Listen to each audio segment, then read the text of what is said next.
Hi అండి, welcome back to the YouTube channel Puri and గీర్. ఈరోజు చక్కెరపార రెసిపీ ఎలా చేసుకోవాలో చూద్దాము.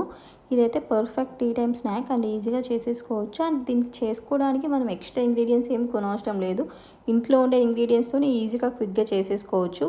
సో మీలో ఎంతమంది ఇది చూసి బయట ఎలా చేసుకోవాలో తెలియక ఉన్నారో వాళ్ళందరి కోసమే ఈ రెసిపీ. సో నేను దీనికి ముందుగా కావాల్సింది మైదా, గోధుమ పిండి అండ్ దెన్ చక్కెర, నూనె, నెయ్యి.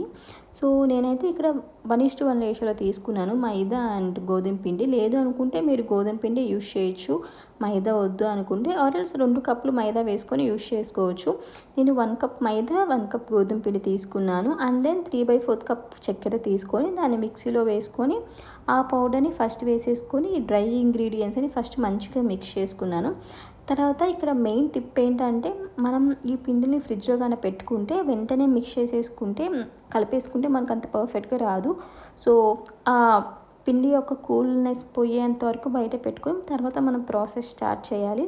అండ్ మనకు క్రంచీగా రావడం కోసం కొంచెం రవ్వ యాడ్ చేసుకోవాలి. నేనైతే యాడ్ చేసుకోలేదు, ఎందుకంటే నాకు గోధుమ పిండి కొంచెం రవ్వగా ఉన్నింది. సో యాడ్ చేసుకోలేదు. అండ్ మనం నెయ్యి యూస్ చేయాలి, నూనె యూస్ చేయకూడదు. అది కూడా ఇంకో టిప్ అండి. సో నెయ్యి యూస్ చేస్తేనే ఎక్కువ టేస్టీగా ఉంటాయి. సో ఇక్కడ ఏంటంటే నేను నెయ్యిని కరగబెట్టుకొని మంచిగా కొంచెం కొంచెం వేసుకొని కలుపుకుంటూ ఉన్నాను. సో నెయ్యి మనం ఎంత వేసుకోవాలి అంటే ఈ పిండికి అంతా కొంచెం నెయ్యి పట్టాలన్నమాట. సో అంత నెయ్యి వేసుకోవాలి మనం. సో తర్వాత మనం వాటర్ వేసుకొని కలిపేసుకోవచ్చు. సో నేను కొంచెం నెయ్యి వేసేసుకొని కలిపేసుకున్న తర్వాత వాటర్ వేసేసుకొని బాగా కలుపుకుంటున్నాను.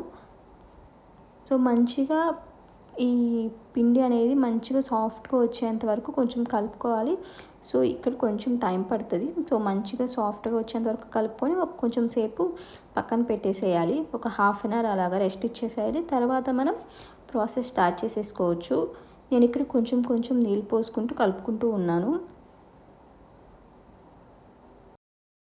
సో చూస్తున్నారు కదా, ఇలాగ మంచిగా కలిపేసుకొని కాసేపు పక్కన పెట్టుకున్నాను. మళ్ళీ మనం రుద్దుకునే ముందు మళ్ళీ ఒకసారి తీసుకొని మళ్ళీ ఇంకోసారి కలుపుకుంటున్నాను సాఫ్ట్గా ఉండడం కోసం. ఇలాగ మంచిగా కలుపుకున్న తర్వాత మనం చపాతీని ఎలా అయితే రుద్దుకుంటామో సేమ్ యాజ్ ఇట్ ఈస్గా రుద్దుకోవాలి వీటిని. ఇక్కడ ఏంటంటే కొంచెం మనం లావుగా చేసుకోవాలి. నేను చూపిస్తాను మీకు ఎంత లావుగా చేసుకోవాలనేసి.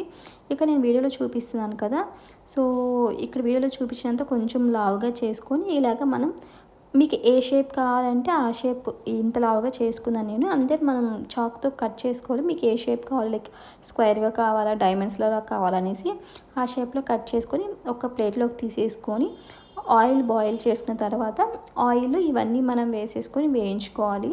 సో ఇక్కడ ఏంటంటే కలర్ అనేది మనం యూజ్ చేసే పిండిని బట్టి డిఫరెంట్గా ఉంటుంది. మనం ఓన్లీ గోధుమ పిండిని యూజ్ చేసామంటే కొంచెం కలర్ వేరుగా ఉంటుంది అనమాట. అండ్ మైదా పిండి యూజ్ చేసామంటే వైట్గా ఉంటాయి. తర్వాత వేయించిన తర్వాత కొంచెం గోల్డ్గా అవుతాయి అనమాట. సో మంచిగా వేగేంత వరకు వేయించుకోవాలి. అండ్ ఇవేంటంటే కొన్నిసార్లు మనం వేయించి వెంటనే తీసుకున్న తర్వాత కొంచెం మెత్తగా అనిపిస్తాయి. సో వేడంతా తగ్గి కాసేపు అయిన తర్వాత బాగా క్రంచీగా ఉంటాయి అన్నమాట. సో మీరు ఈ రెసిపీ అనేది ఎప్పుడు ట్రై చేయకుండా అంటే మీరు కూడా ఒకసారి ట్రై చేసి మీకు ఎలా వచ్చిందో కమెంట్ చేయండి. అండ్ మీకు ఇంకా కొంచెం స్పెషల్గా అనిపించాలంటే ఇవన్నీ వేట్ చేసిన తర్వాత ఒక బౌల్లో వేసుకొని అలా కొంచెం చక్కెర పౌడర్ ఉంటుంది కదా, స్ప్రింకిల్ చేసుకోండి. అలా చేసుకున్న బాగుంటాయి. సో మీరు ట్రై చేసి ఎలా వచ్చిందో కమెంట్స్లో చెప్పండి. Thank you for watching. Do like, share and subscribe to YouTube channel.